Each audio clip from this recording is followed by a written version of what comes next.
कौन होगा महाराष्ट्र का सीएम चेहरा? महायुति और एनडीए के घटक दलों में अलग अलग दावे।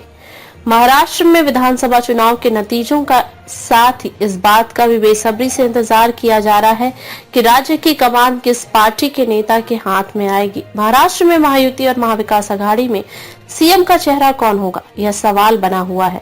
इस बीच दोनों ही गठबंधन यह दावा कर रही हैं कि उनकी सरकार बनेगी। 288 सदस्यीय विधानसभा के चुनाव के नतीजे 23 नवंबर को घोषित किए जाएंगे। वोटिंग के बाद नाना पटोले ने कहा था कि कांग्रेस के नेतृत्व में एनडीए सरकार बनाएगी और कांग्रेस को सबसे ज्यादा सीटें आएंगी। हालांकि उनका यह दावा शिवसेना यूबीटी को शायद पसंद नहीं आया, जिसके नेता संजय राउत ने गुरुवार को कहा कि बहुमत मिलने पर मुख्यमंत्री के चेहरे पर फैसला गठबंधन सहयोगी संयुक्त रूप से करेंगे।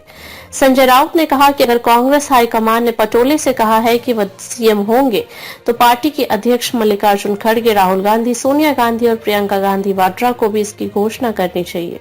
महायुति के घटक दलों में सीएम फेस पर तकरार। दूसरी तरफ महायुति ने भी दावा किया है कि उसकी सरकार बनेगी।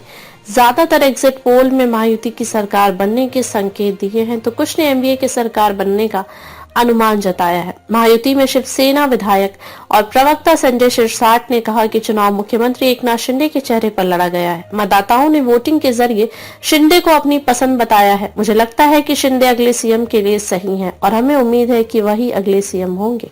एनसीपी होंगी किंग मेकर। बीजेपी नेता प्रवीण दरेकर ने डिप्टी सीएम देवेंद्र फडणवीस के नाम की दावेदारी पेश की और कहा कि अगर कोई व्यक्ति बीजेपी से सीएम होता तो वह देवेंद्र फडणवीस होंगे।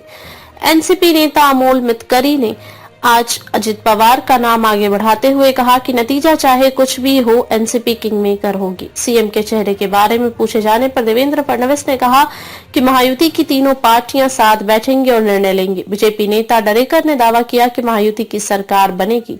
उन्होंने साथ ही दावा किया कि विपक्षी गठबंधन आंतरिक मतभेद से परेशान है। महाराष्ट्र की जनता ने स्पष्ट जनादेश दिया है और महायुति का सीएम बनेगा, न तो एनडीए और न ही कांग्रेस का सीएम होगा।